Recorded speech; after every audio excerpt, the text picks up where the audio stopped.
ሰላም ሰላም ሚዲያ ቤተሰቦች እንደምናችሁ ሰላማችሁ ብዚት ይበል ያልን ዛሬ በአንድ መረጃ ልናገራችሁ ወደ እናንተ መጥተናል። ለዚህ ሚዲያ አዲስ ከሆኑ ላይክ፣ ሼር፣ ሰብስክራይብ ማድረግ እንዳይረሳ እያልን እንዲሁም እያንዳንዱ ቪዲዮዎች ሲጫኑ እንዲደርሱት ከላይ ያለችው የደውል ምልክቷን መጫንን እንዳይረሱ እያልን ቀጥታ ወደ መረጃችን እንገባለን። ዛሬ የምንገኘው ከመዲናችን አዲስ አበባ በ225 ኪሎ ሜትር ርቀት ላይ የምትገኘዋ እንዲሁም ከጉራጌ መዲና ከሆነቿ ወልቂጤ ከተማ ደግሞ በ50 ኪሎ ሜትር ርቀት ላይ የምትገኘዋ የጉራጌ ዞን ውስጥ ካሉት አንዷ ወደ ሆነቿ እኖር ኤነር መጋር ወረዳ ውስጥ እንገኛለን። በዚህ ቀበሌ ብዙ የተለያዩ ባህላዊና ዘመናዊ የሆኑ የቤት አሰራሮች ብዙ የሚዳሰሱና የማይዳሰሱ ቅርሶች ያሉበት ትላልቅ የሃይማኖት ተቋማቶች ያሉበት አካባቢ ነው። ዛሬ የምናስቃኛችሁ ግን የጉራጌዎች ውብ ስፍራ ስለሆነው ጀፈሮ ጥቂት መረጃ ልናገራችሁ ወደናል። እስከ ፍጻሜያችን ድረስ አብራችሁ እንድትሆኑ በአክብሮት እንጋብዞታለን።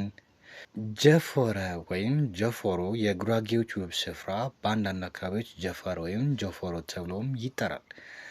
ውብ ጽዱና ማራኪ ከአያቶቻቸው ባህላዊ እውቀትና ጥበብ የተከሸነ ሰፊ የአረንጓዴ ጎዳና በግራም በቀኝም በአረንጓዴ ተውቦ በሚታዩ እጽዋቶች የታጠረ ማራኪ በሆኑ ባህላዊ እደ ጥበቦችም በተሸቆጠቆጡ ቤቶች የታጀበ በየመሃሉ እንደ ሊባኖስ ዝግባ የገዘፉ ዛፎች አሉበት።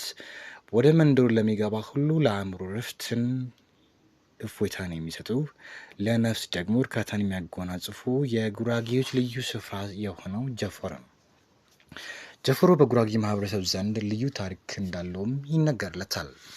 ጀፎሮ አገልግሎቱ ሁለገብ ነው። ለመንደሮች ውበት መላበስ ጉልህ አስተዋጽኦም ያበረክታል። ጀፎሮ ማለት የመንደር ወይም የጎጥ ነዋሪዎች የጋራ መጠቀሚያ፣ መተላለፊያ፣ መግቢያና መውጫ፣ ሰፊ መሰባሰቢያ ወይም እንደ አዳራሽም ይታያል።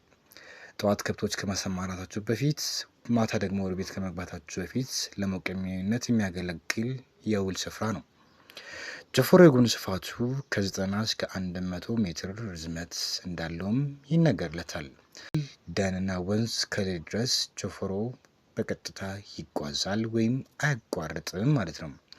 ከጥንት ጀምሮ የሚለካው በዘፈቀድ ሳይሆን በባህሉ በተመረጡ አባቶች ወይም የመሬት ልኬት ዳኞች አማካኝነት መሆኑን የዘርፉ አጥኚዎች ሲናገሩ ይሰማል። የጉራጌ ማህበረሰብ ለጀፎሮ ትልቅ ትኩረት ከመስጠቱም የተነሳ ጀፎሮ ላይ የተተከሉ ማንኛውም የዛፍ ቅርንጫፍ፣ አፈር ወይም ሌሎች ነገሮች ወደ ግል ይዞታ ማስገባት በፍጹም የተከለከለ ነው። ጀፎሮ በርካታ የማህበራዊ ኢኮኖሚያዊ ፋይዳዎችም እንዳሉት ይነገራል። የተወሰኑት ለመጥቀስ ያህል ሰው ሲሞት የለቅሶ ስነስርዓት ይከናወንበታል። ሰርግ ሲኖር የሙሽሪትና የሙሽራው አጃቢዎችም እንደ ባህላቸው ስነስርዓቱን ያካሂዱበታል። ዘመዶቻቸው በባህላዊ ስነስርዓት በማጀቢያነት ይገለገሉበታል። ባህላዊ የእርቅ ስነስርዓትም ይከናወንበታል። ህጻናት እንደልባቸው ይጫወቱበታል። እንዲሁም በተለያዩ አካባቢዎች ለበቅሎና ለፈረስ ግልቢያም ይጠቀምባቸዋል። ወጣቶች ይተጫጩበታል። ወንዶችና ሴቶች የደቦ ስራ ለመስራት ቁጭ ብለው ይማከሩበታል። በየበዓላቱ የቀይ ሽማግሌዎች፣ ጎልማሶችና ወጣቶች በተለያየ ባህል ስነስርዓትም ተሰብስበው እንደ አካባቢው ይመራርቁበታል። አባቶች በርጩማቸውን ይዘው በመውጣት ንጹህ አየርም ይቀበሉበታል። ይህ የመንደሩ አደባባይ ለከብቶች ሙያነትም ያገለግላል። በተለይ በክረምት ወራት ከሰኔ እስከ መስከረም የግርጌ ሳር ከከብቶች መብልነት አልፎ ለቤት መክደኛነት እስኪደርስ ድረስ እንደ ማስተንፈሻም ግልጋሎት በመስጠት ሌላኛው ጀፎሮ ሌላ ግብአት ነው።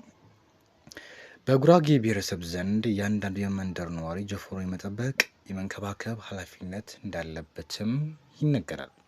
የመንደሩ ማህበረሰብ በዘመቻ መልክ በመውጣት በባለቤትነት ስሜት ጀፎሮን ያጸዳል ወይም ይንከባከባል። የጀፎሮ መኖር ለእንሰት ተክልን እድገት፣ ለቡና ሌሎች የጓሮ አትክልቶች ጉልህ አስተዋጽኦም እንዳለውም ይነገርለታል። በተለይ ከብቶች ጀፎሮ ላይ ስለሚሰማሩ እነዚህ የጓሮ አትክልቶች በከብቶች እንዳይበሉ ወይም እንዳይረገጡ ጉልህ ሚና ወይም ጉልህ አገልግሎት ይሰጣል ተብሎ ይታሰባል። የሚገርም ነው። ለማንኛውም በመንገዳችን በዚሁ በጉራጌ ማህበረሰብ ዘንድ ቆይታ አድርገን ያየነውን የወደድነውን የተመለከትነውን የማረከንን ልናሳያችሁ ስለሆነ ተመልሼ የመጣሁት ጀፎረ እስኪ ተመልከቱት። የመንገዱን ስፋት የተንጣለለ መሆን እጅግ በጣም ደስ ይላል። የጎዳና ቅየሳ መንገድ ነው። እንግዲህ ከጫፍ ጫፍ ከ150 ሜትር እስከ 200 ሜትር ይሆናል። በዚህ ጀፎረ ህፃናት የሚቦርቁበት ሽማግሌዎች እንግዲህ መራቂዎች የሚገናኙበት የሚመክሩበት የሚያስታርቁበት እንግዲህ የተለያዩ ማህበራዊ ክዋኔዎች የሚደረግበት ቦታ ነው። እንግዲህ ጀፎረ ሲሰራም የራሱ የሆነ ባህላዊ የሆነ ስዕራት አለው። አንዱ ካንዱ አጥር ፈቀቅ ብሎ ወደዚህ ወደ መንገድ ገብቶ መስራት የሚባል ነገር የለም። ምክንያቱም ጎዳና የጋራ ነው። ጎዳና የሁሉ ነው። ጎዳና ሁሉን አድርሶ የሚመልስ ነው። የሁሉም የወል የሆነ ሀብት ነው። ማንም የኔ የማይለው የጀፎረ አርባን ስፔስ ወይም ደግሞ የጀፎረ ግሩም የከተማ ቦታ ነው። ይህ የወል የጋራ የከተማ ስፍራ ሲሆን ማንም ሰው ከአጥሩ ዘሎ ወደ ግንባታው ወይም ደግሞ ግንባታውን ገፍቶ ወደ ኮሪደሩ ውስጥ ወደ ክፍቱ ቦታ ውስጥ ወደ መተላለፊያው ማስገባት አይችልም። እንዴት አድርጎ የሰለጠነ የጋራ የከተማ ሐሳብ እንዳለው መረዳት ይቻላል። እዚህ ጋር ዝግባዎች አሉ። ከቅድም እንደሰማነው ከጫካው ሲመነጠር የተረፉ ዝግባዎች ነበሩ እና እነዚህ ዝግባዎች ደግሞ ለማህበረሰቡ ይህንን አካባቢ ሲጠቀም እንደ ጥላ ያገለግላሉ።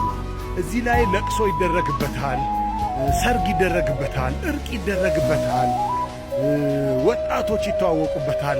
ማናቸውም የጉራጌ ማህበረሰብ ማህበራዊ ክንዋኔዎች በሙሉ በሚገርም ሁኔታ ክንዋኔ ይደረጉበታል። ይህንን መተላለፊያ መውረር የለም። ጽድት ተደርጎ ባማረ መልኩ አጥሮቹ ተከምክመው ከላያቸው ደግሞ እንደዚሁ በጦር ቅርጽ ተሰርተው በሚገርም ሁኔታ የተሰራ ጀፎረ ነው። እንግዲህ ከጀፎረ ልንማርበት ልንኮራበት የምንችለው ብዙ ነገር አለ። እዚህ ጋር ባህላዊው የጉራጌ ባለ ትልቁ ክዳን ቤት ይታየኛል። ለምለምነቱ፣ አለመወረሩ እንዲሁም ደግሞ በጣም ይሄ ለየት ያለ ዝግባ ፖዶካርፐስ ዛፍ መኖሩ ውበት ይሰጠዋል። ለምግብነት የሚውሉ ፍራፍሬዎች ይታዩኛል። እንሰት ይታየኛል። የተለያዩ ፍራፍሬዎችን እንመለከታለን።